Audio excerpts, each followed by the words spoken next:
Hola teleamigos y teleamigas. Disculpamos al padre Gerardo, está en un estudio de inglés para su doctorado en teología. Pero vamos a ir avanzando en nuestro día. El tema de hoy va a ser Llegó diciembre con su alegría. Y entre los íconos para diciembre están los adornos y arreglos de Navidad. Y entre ellos se destaca el pesebre. Si nosotros queremos conocer el pesebre, de dónde viene, no es sino que hagamos una lectura pausada del Evangelio de Lucas en los 2 primeros capítulos. Nos muestran un panorama espiritual, un tema de fe, y nos van mostrando una geografía y un modo de vivir, y de vivir también la religiosidad judía.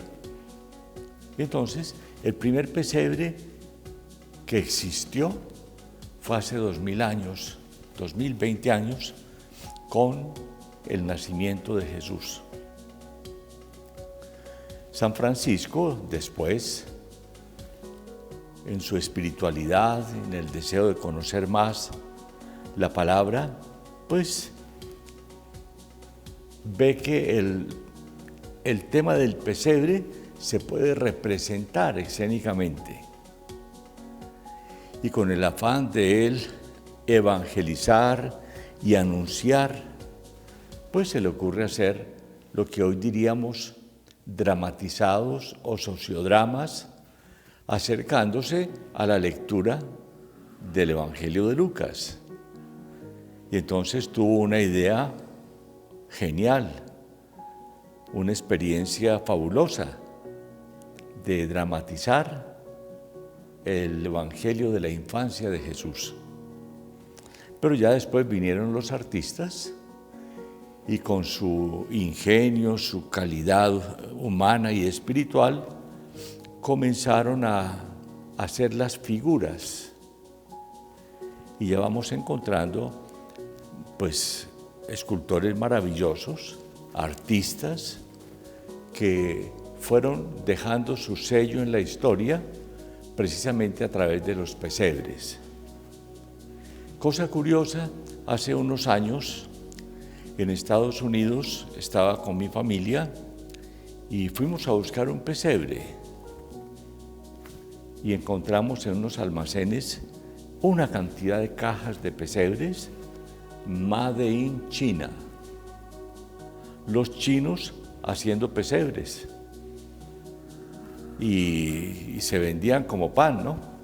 Porque todo el mundo quería tener un pesebre en su casa, sobre todo que eran unas imágenes pequeñas para los apartamentos pequeños de hoy. Una de mis hermanas, Beatriz, colecciona pesebres miniatura. Y hay también entonces quienes se dedican a plasmar en un huevo de codorniz un pesebre, con fósforos, las figuras, y la cabeza del fósforo es la cabeza del personaje. Y con paja, con greda, y encontramos unos pesebres hermosísimos. Hoy en el restaurante vi un pesebre de los de Ráquira. Para quienes son del exterior, Ráquira es un pueblo aquí de Boyacá donde se trabaja mucho la arcilla. Y hay un pesebre de este tamaño, las figuras de greda, de barro, como también los hay pequeñitos. Y también van colocándole los atuendos propios de los países.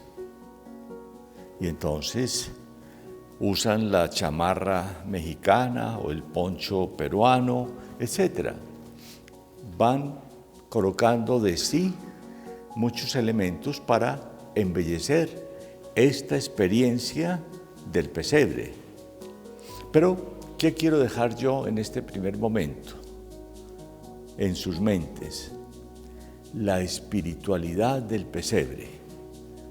¿Cómo pudiéramos calificar con una palabra lo que hay detrás de todo este andamiaje, de esta organización de figuras, de alumbrado, del ángel, etcétera?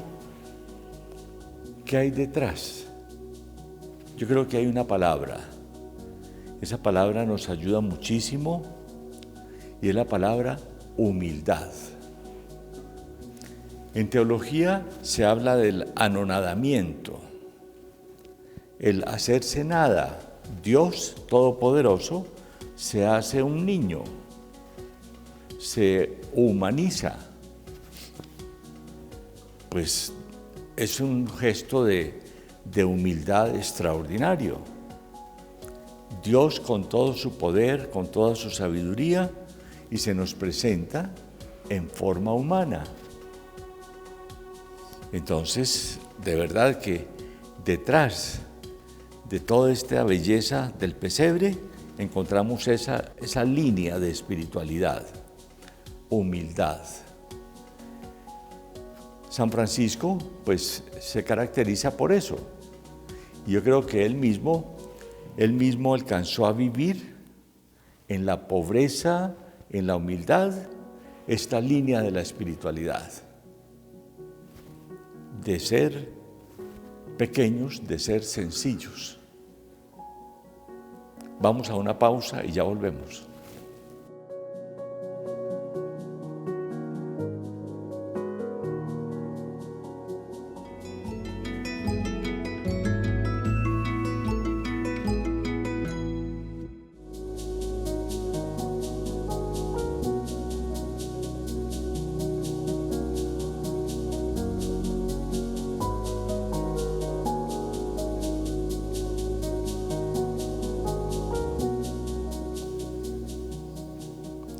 Bueno, ya quedan ustedes con esa tarea de leer el Evangelio y reflexionar sobre la palabra humildad. Vamos a dar otro paso. Vamos a ver las figuras del pesebre. ¿Qué nos pueden estar expresando? Traje una ovejita. En los desiertos, en las zonas así escabrosas, hay ovejas. Y hay trashumancia, hay movimiento de ovejas hacia donde hay agua.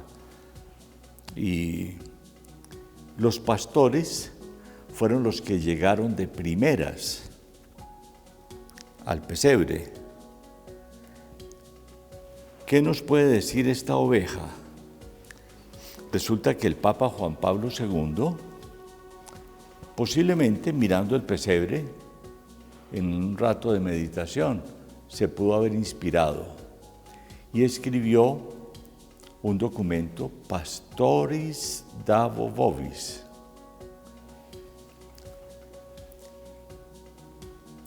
para la formación de los sacerdotes. ¿Y qué nos está indicando? Que debemos ser formados como pastores según el corazón de Dios. Y entonces la simple ovejita deja de ser ovejita y ahora lo vemos al pastor cargando la oveja, que nos está enseñando que muchas veces a nosotros nos corresponde esa tarea de llevar el rebaño. En el rebaño hay una oveja flaca, hay otra herida, hay una muy gorda, hay una muy peleadora o agresiva. Bueno, saber manejar el rebaño.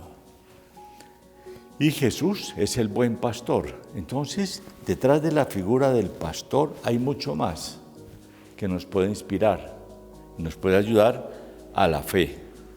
Nosotros como sacerdotes, según el corazón de Dios, debemos dar la vida por las ovejas.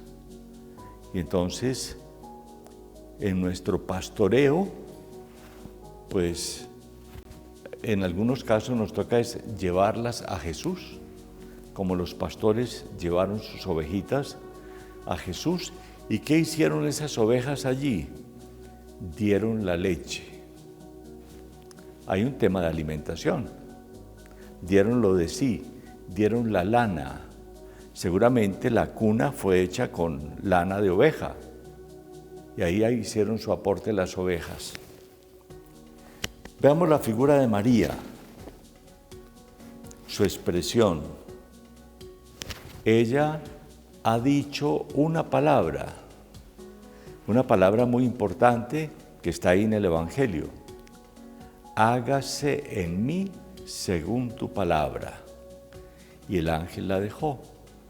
Y la dejó con el Verbo encarnado. ¡Qué misterio! Detrás de esta simple imagen de mujer está encerrado el misterio de la redención. Y entonces la redención nos lanza al origen de la vida humana, del plan de Dios que se desbarató y la promesa de una redención. Y se va cumpliendo en María. No es simplemente una figura bonita, sino la mujer, en el pleno sentido de la palabra. José, el varón perfecto, el varón justo, el Evangelio también nos dice que él se sintió muy mal cuando supo que María estaba embarazada y ellos no habían tenido relación. Y el ángel en sueños le dice: no temas recibir a María tu esposa, porque lo que en ella hay es obra del Espíritu Santo. Seguramente José no entendía mucho de teología, sabía las oraciones del pueblo judío, el Shema, la oración que se hacía, en fin, pero Dios le inspiró y fue el personaje varón perfecto. Hay un par de animales atrás, una mula y un buey. Cuando estamos en Estados Unidos llega el invierno y hay calefacción. Cuando aquí en Bogotá tenemos la posibilidad de una chimenea, prendemos para que se caliente el ambiente porque a veces llega la temperatura casi a 0 grados, en las heladas, por ejemplo. Y este par de animales, ¿qué papel juegan allí? Son los calentadores de ambiente. Sí, con su respiración. Respirando, fueron cambiando el ambiente frío a un ambiente un poco más fresco y cumplieron allí su misión. Las ovejas la leche, los pastores la admiración, María la palabra hágase, José la aceptación y un coro de ángeles en el cielo cantaron y anunciaron a los pastores, cantaron el Gloria, gloria a Dios en el cielo y paz a los hombres en la tierra. Es maravilloso el Gloria. Cuando en la fiesta de Navidad lo cantamos, es bellísimo. Hay varios glorias, está el Gloria de Händel, el Aleluya, en fin, todos estos cantos nos inspiran también y nos conmueven. 3 personajes, los Reyes Magos. En la Catedral de Colonia se venera a los Reyes Magos y la fiesta de los Reyes Magos es una fiesta, digámoslo así, patronal. Cada uno de ellos lleva un signo: oro, incienso y mirra. Esos 3 elementos tienen una simbología profética. El oro es para los reyes, para que les hagan la corona. Y encontramos a Jesús en el Evangelio frente a Pilato: ¿tú eres rey? Sí, tú lo has dicho. El oro proyectado a ese momento del juicio. La mirra la emplean, es una sustancia, una savia que sirve para embalsamar los cuerpos. Y los los egipcios embalsamaban los cuerpos para que se recordaran siempre que eran inmortales los faraones. Entonces a Jesús le llevaron mirra para su sepultura. ¿Y por qué? Porque iba a ser el hombre inmortal, resucitó. No necesitó de esa mirra, porque en 3 días no se descompuso el cuerpo. Incienso. El incienso es el que se le tributa a Dios. Es también una savia que al cristalizarse y ponerse al fuego echa un aroma especialísimo. Y se usa en la liturgia. ¿Para qué? Para simbolizar que el aroma agradable suba a los cielos. Entonces, Jesús es Rey, es el hombre inmortal y es Dios. 3 signos del pesebre en los 3 Reyes Magos. Hacemos una pausa y ya volvemos.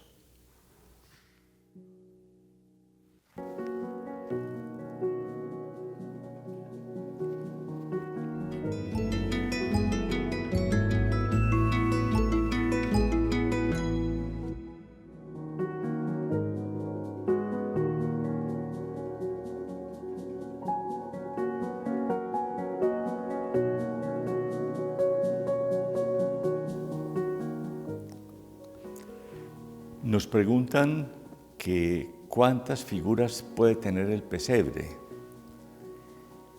El pesebre, así simple y sencillo, lo que ustedes están viendo aquí. Es lo esencial.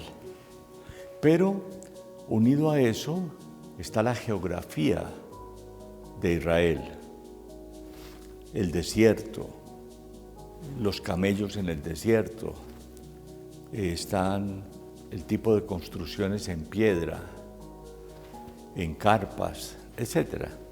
Está el lago de Tiberíades, están las barcas, la pesca, los copos o las redes para pescar.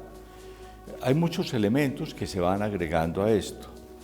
En Antioquia, en estos días, escuché y vi que había un pesebre de como de 60 metros cuadrados. 60 metros cuadrados es una sala como esta capilla. ¿Y cuántas figuras caben?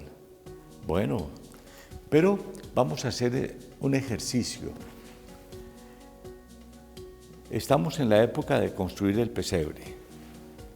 Los niños están en vacaciones. Hagan este ensayo. Plastilina. Cómprenles unos paquetes de plastilina para que hagan el pesebre, para que vayan haciendo las figuras y empiecen a ver que ese es su pesebre. Si ya están más grandecitos, que cojan otros elementos y traten de colocar en algo de su ingenio.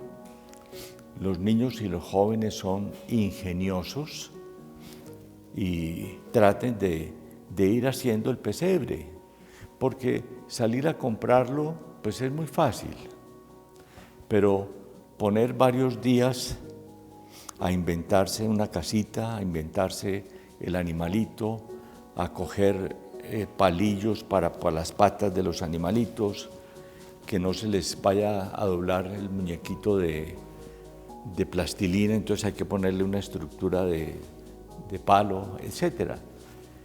Que cojan algunas plantas para incorporarlas, que se den un laguito, etcétera. Y en esa tarea de construir juntos el pesebre, pues están honrando a nuestro Señor, porque le están preparando su escenario. ¿Para qué? Para que cuando lleguen las novenas, poder estar al pie de su pesebre, y este es mi pesebre, o hubo un concurso de niños en el barrio o en la parroquia, y mi pesebre ganó, entonces vamos a rezar este día en mi pesebre, y el segundo en otro pesebre, y así, o en la misma familia, que vayan poniéndole el ingenio y la espiritualidad o el espíritu a esa tarea tan sencilla como es construir un pesebre. Otra fórmula son elementos de reciclaje.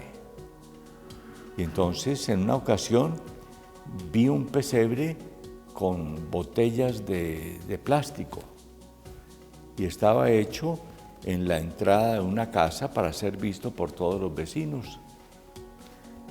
Ideas curiosas. Otro puede ser, su apartamento es muy pequeño, entonces busque una forma para que con unas luces pueda proyectar el pesebre. Y así lo tiene en un tamaño grande, pero pues no le ocupa mucho espacio. Y así entonces, o si viven en el campo, ahí sí que es más bonito hacer todo.